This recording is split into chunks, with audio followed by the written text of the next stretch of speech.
Hi friends, welcome back to Sanas EduTips, Pedagogy and Teaching Aptitude in the Exam Special Variety Application Level Questions in the second session. 20 MCQs ആണ് അപ്പോൾ ശ്രദ്ധിച്ചിട്ട് എല്ലാവരും question നന്നായി വായിച്ച് മനസ്സിലാക്കിയിട്ട് answer ചെയ്യുക. Okay. The International Act formulated for protecting the rights and developments of children with special needs.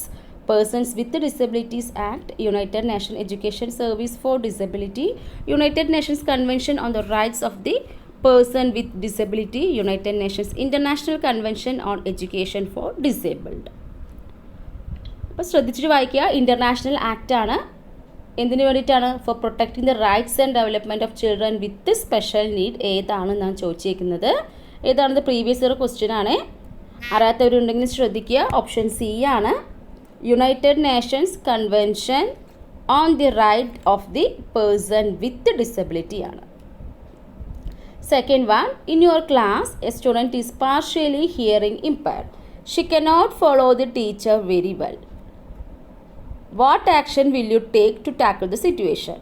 The parent will be informed to send her to a special school. The group leader of the class may be given direction to help her. The help of resource teacher may be made available. Seat may be given in front row of the class and regular help may be arranged from group leader and the resource teacher. ഏതായിരിക്കും ഇതിൽ കറക്റ്റായിട്ട് വരുന്നൊരു option? അപ്പോൾ നമ്മളൊരു ക്ലാസ്സിലെ ഒരു കുട്ടിക്ക് hearing impaired ആണ്. ദാറ്റ് മീൻസ് കേൾവി കുറവുണ്ട് അല്ലേ? അപ്പോൾ കേൾവി കുറവ് ഉണ്ടാകുന്ന സമയത്ത് എന്താണ്, ടീച്ചറുമായിട്ട് കറക്റ്റായിട്ട് ഫോളോ ചെയ്യാൻ കുട്ടിക്ക് പറ്റത്തില്ല. അപ്പോൾ അങ്ങനെ ഒരു സിറ്റുവേഷൻ വരുന്ന സമയത്ത് നമ്മൾ എങ്ങനെയാണ് ഈ ഒരു സിറ്റുവേഷൻ നമ്മൾ ടാക്കിൾ ചെയ്യുക, എന്ത് ആക്ഷൻ ആയിരിക്കും നമ്മൾ സ്വീകരിക്കുക എന്നുള്ള കാര്യമാണ്. അപ്പോൾ ഏതാണ് വരിക? ഓപ്ഷൻ ഡി ആണ്. അപ്പോൾ കേൾവി കുറവുള്ള കുട്ടികളെ ലാസ്റ്റ് ബെഞ്ചിൽ കൊണ്ട് ഇരുത്തി വല്ല കാര്യമുണ്ടോ? ഇല്ല അല്ല. അപ്പോൾ നമ്മൾ എന്ത് ചെയ്യുക? അവരെ ഫ്രണ്ടിലിരുത്തില്ല, ഫ്രണ്ട് റോ ഓഫ് ദ ക്ലാസ്സിൽ അവർ സീറ്റ് ചെയ്യുക. അതുപോലെ തന്നെ regular help may be arranged from the group leader. അപ്പോൾ ഗ്രൂപ്പ് ലീഡർ നിന്ന് റെഗുലർ ഹെൽപ്പ് അറേഞ്ച് ചെയ്ത് കൊടുക്കുക. Same time resource teacher. അപ്പോൾ റിസോഴ്സ് ടീച്ചർ എന്ന് പറയുമ്പോൾ ഇങ്ങനെ സ്പെഷ്യൽ നീഡ്സുള്ള കുട്ടികളെ അസിസ്റ്റ് ചെയ്യലാണ്. അവർക്ക് ഇങ്ങനെ സ്പെഷ്യൽ നീഡ്സുള്ള കുട്ടികളെ എങ്ങനെയാണ് അവർക്കുള്ള അങ്ങനെ ഒരു ടീച്ചിങ് സ്ട്രാറ്റജീസ് എന്തൊക്കെയാണെന്നുള്ള അവർക്ക് സ്പെഷ്യലായിട്ട് കുറച്ച് എക്സ്ട്രാ കാര്യങ്ങളൊക്കെ ഉള്ള ഒരു നോളജൊക്കെ ഉള്ളവരാണ് റിസോഴ്സ് ടീച്ചർ എന്ന് പറയുന്നത്. സോ അവരുടെ ഹെൽപ്പും ഗ്രൂപ്പ് ലീഡറുടെ ഹെൽപ്പും ഫ്രണ്ട് സീറ്റിലൊക്കെ ഇരുത്തുകയാണ്. അവർ പ്രോബ്ലം എന്ത് ചെയ്യാൻ പറ്റും? മാക്സിമം നമുക്കൊന്ന് കുറയ്ക്കാൻ സാധിക്കും, റെഡ്യൂസ് ചെയ്യാൻ സാധിക്കും. അപ്പോൾ കുറച്ചും കൂടി അവർക്ക് എഫക്റ്റീവ് ആവാൻ സാധിക്കും നമ്മുടെ ടീച്ചിങ് ലേണിംഗ് എന്ന് പറയുന്നത്. Okay. The purpose of learner as in schools is for summative and formative assessment of learner, diagnostic assessment and remedial teaching, ensuring readiness to learn, giving punishment to children. Choose the correct answer from the following. 1 only, 1 and 2 only, 1, 2, 3 and 4, 1, 2 and 3 എന്നാണ്, 2 and 3 എന്നാണ്, 1, 2, 3 only. അപ്പോൾ എന്താണ് the purpose of learner as in schools is for? Options വായിച്ച് നോക്കൂ. Summative and formative assessment of learner okay ആണ് അല്ലേ. Then diagnostic അസസ്മെൻറ്റും remedial teaching സ്കൂളിൻ്റെ ഭാഗത്ത് ചെയ്യാൻ പറ്റുന്നതാണ്. Then ensuring readiness to learn അതും ഓക്കെ ആണ്. ഗിവിംഗ് പണിഷ്മെൻറ്റ് ടു ചിൽഡ്രൻ ഇത് പറ്റത്തില്ല അല്ലേ. അപ്പോൾ 1, 2 and 3 only. Okay.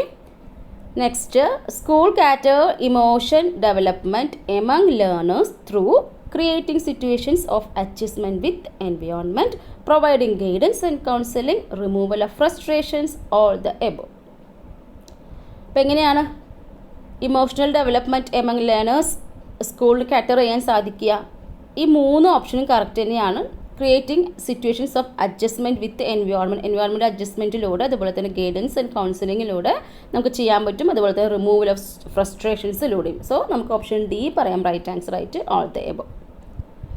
Fifth one, which is the most suitable method to increase socialization among children? Give a lecture to the learner every day for 5 minutes on need of socialization. Give regular chance to work in small groups and change the group members periodically. Conduct a seminar on socialization. Enroll as a member of National Service Scheme. അപ്പോൾ socialisation among children's നമുക്ക് എങ്ങനെ increase ചെയ്യാം? അതിൽ ഏത് method use ചെയ്ത് നമുക്ക് കുട്ടികളിൽ socialisation നമുക്ക് ഇൻക്രീസ് ചെയ്യാം എന്നാണ് ചോദിച്ചിരിക്കുന്നത്. അപ്പോൾ ഏറ്റവും ആപ്റ്റായിട്ടുള്ളൊരു ആൻസർ എന്ന് പറയുന്ന ഓപ്ഷൻ ബി ആണ് അല്ലേ. Give regular chance to work in small groups. അപ്പോൾ കുട്ടികളെ ഒരു സ്മോൾ ഗ്രൂപ്പ്സിൽ റെഗുലർ ആയിട്ട് അവർക്ക് അതിലൊന്ന് ഇൻവോൾവ് ആവാനുള്ള ഒരു ചാൻസ്, ഒരു ഓപ്പർച്യൂണിറ്റീസ് പ്രൊവൈഡ് ചെയ്യുക. And change the group members പീരിയോഡിൽ. അപ്പോൾ നമ്മൾ ഒരേ ഗ്രൂപ്പ് മെമ്പേഴ്സ് ആണെങ്കിൽ അവരുമായിട്ട് അഡ്ജസ്റ്റ് ആയി പോകും അല്ലേ. അപ്പോൾ ബാക്കിയുള്ളവരുമായിട്ട് ഒന്ന് ഇൻറ്ററാക്ട് ചെയ്യാൻ ഇച്ചിരി ബുദ്ധിമുട്ടും. സോ നമ്മൾ ഇടയ്ക്കിടയ്ക്ക് എന്ത് ചെയ്യുക, ഗ്രൂപ്പ് മെമ്പേഴ്സ് ചേഞ്ച് ചെയ്യുന്നതോടെ മറ്റു എല്ലാ കുട്ടികളോടും പരസ്പരം ഇൻറ്ററാക്ട് ചെയ്ത് അവരിൽ ഒരു സോഷ്യലൈസേഷൻ, നല്ലൊരു സോഷ്യലൈസേഷൻ സ്കിൽ ഡെവലപ്പ് ചെയ്യും അല്ലേ. ഓപ്ഷൻ ബി ആണ് റൈറ്റ് ആൻസർ ആയിട്ട് വരിക. Sixth one, the first important step in teaching is planning beforehand, relating with previous knowledge, knowing the background, that means previous knowledge of students, organizing material.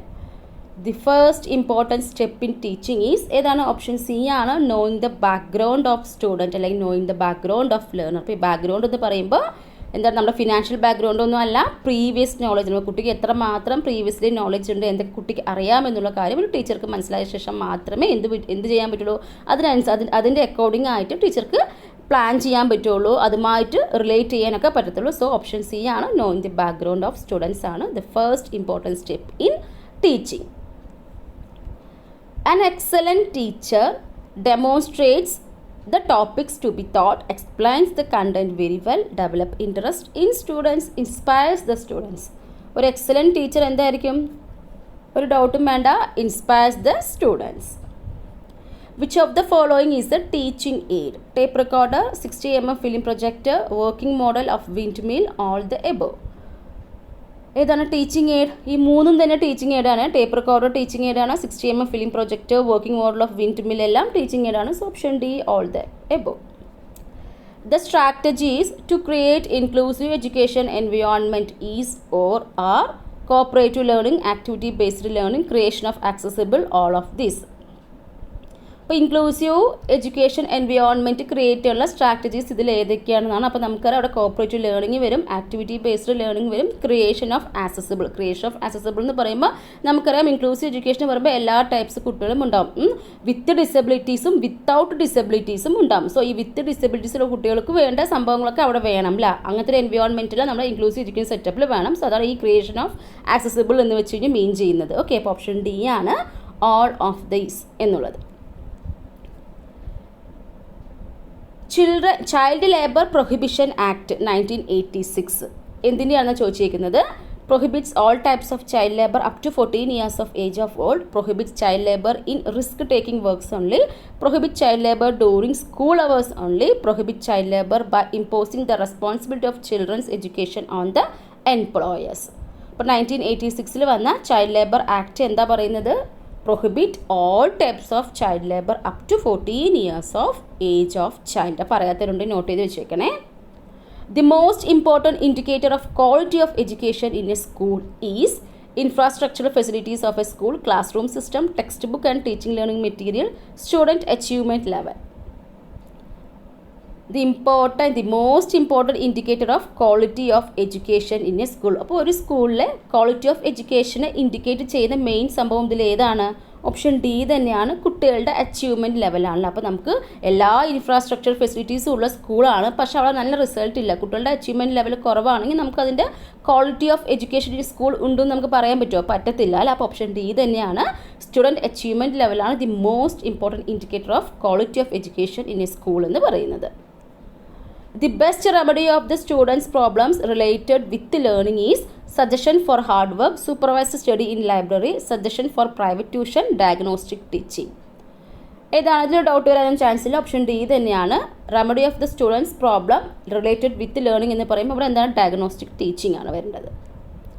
The quality of schools' education is exclusively depending upon infrastructural facilities, financial provisions, international support, the quality of teacher education. But the quality of school education exclusively depending upon എന്തിനെ depend ചെയ്തിരിക്കും? അവരുടെ ടീച്ചേഴ്സിൻ്റെ education ക്വാളിറ്റിനെ അനുസരിച്ചിരിക്കും അല്ലേ. So the quality of teacher education ആണ് മെയിനായിട്ട്, first അതാണ് ആദ്യമായിട്ട് വരേണ്ടത്, the quality of teacher education. The aim of education should be to develop vocational skills in the students, to develop social awareness in the students, to prepare the students for examination, to prepare the students for practical life. എന്താണ് എഡ്യൂക്കേഷൻ്റെ aim? Option D ആണ്, to prepare the students for practical life. Practical ലൈഫിന് കുട്ടികളെ prepare ചെയ്യുക എന്നുള്ളതാണ് അല്ലേ. അപ്പോൾ അത് ചെയ്യുമ്പോൾ തന്നെ അതിൻ്റെ ഉള്ളിലെല്ലാം വന്നോളും, സോഷ്യൽ അവയർനെസ്സും വൊക്കേഷണൽ സ്കിൽസ് എല്ലാം വന്നോളും അല്ലേ. ഓപ്ഷൻ ഡി തന്നെയാണ് right answer. The best method of checking students homework is to assign it to intelligent students of the class, to check the answer in the class in group manner, to check them with the help of specimen answer, to check by the teacher himself in a regular way. അപ്പോൾ നമ്മുടെ കുട്ടികളുടെ ഹോംവർക്കൊക്കെ check ചെയ്യേണ്ട best method ഏതാണ് option D ആണ് അല്ലേ.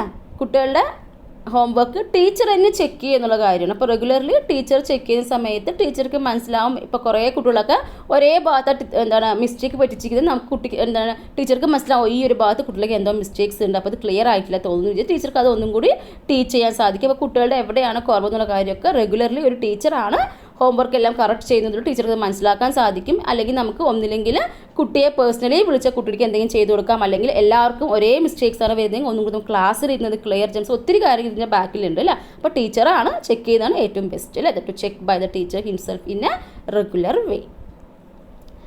Y students should play games in school? It makes them physically strong, it makes work easier for teachers, it helps in passing time, it develops cooperation and physical balance. അപ്പോൾ നമ്മൾ PT ഒക്കെ ഉണ്ട് അല്ലേ സ്കൂളിൽ. എന്തിനു വേണ്ടിയിട്ടാണിത്? ചുമ്മാ സമയം കളയാൻ വേണ്ടിയിട്ടാണോ? അല്ല, അവർ തമ്മിലിപ്പോൾ കളിക്കുക എന്നൊക്കെ പറയുമ്പോൾ അവിടെ ഒറ്റയ്ക്കാണോ കളിക്കുന്നത്? ഫ്രണ്ട്സുകളുമായിട്ടാണല്ല, മറ്റു കുട്ടികളുമായിട്ടേ കളിക്കുന്നത്. സോ ഇറ്റ് ഡെവലപ്സ് കോപ്പറേഷൻ, അതുപോലെ തന്നെ ഫിസിക്കൽ ബാലൻസും ഡെവലപ്പ് ചെയ്യാൻ വേണ്ടിയിട്ട്. 17th one, to maintain interest among students in class, a teacher should use blackboard, promote rote learning, tell stories, ask question. കുട്ടികളുടെ ഇൻട്രസ്റ്റ് മെയിൻറ്റെയിൻ ചെയ്യാൻ ടീച്ചർക്ക് എന്ത് ചെയ്യാൻ പറ്റും? ക്വസ്റ്റ്യൻസ് ചോദിക്കാനല്ല. അപ്പോൾ ഇൻട്രസ്റ്റിംഗ് ആയിട്ട് കുട്ടികളോട് ക്വസ്റ്റ്യൻസ് ചോദിക്കുന്നത് കുട്ടികളെ കുറിച്ച് തിങ്ക് ചെയ്യും. അപ്പോൾ അതിലൂടെ നമുക്ക് ആ ഒരു ഇൻട്രസ്റ്റ് മെയിൻറ്റെയിൻ ചെയ്യാൻ സാധിക്കും. ബ്ലാക്ക് ബോർഡൊക്കെ കണ്ടന്റ് ക്ലിയർ ആയിട്ട് ഒന്ന് എഴുതാൻ വേണ്ടിയിട്ട് കാര്യങ്ങൾ ഒന്നും കൂടി ക്ലിയർ ആക്കാൻ ചെയ്യാൻ വേണ്ടി ബ്ലാക്ക് ബോർഡ് എല്ലാം യൂസ് ചെയ്യുന്നത് അല്ലേ. ഇപ്പോൾ റോട്ട് ലേണിംഗ് വല്ല സ്റ്റോറീസ്, നമുക്ക് എല്ലാ സിറ്റുവേഷനിലും സ്റ്റോറീസ് പറയാൻ സാധിക്കുമോ? പറ്റത്തില്ല. അപ്പോൾ ഈ തന്നത് നോക്കുമ്പോൾ ഏറ്റവും ബെസ്റ്റ് ഓപ്ഷൻ ഏത് തന്നെയാണ്? ആസ്ക് ക്വസ്റ്റ്യൻസ് എന്നുള്ളത് തന്നെയാണ് അല്ലേ.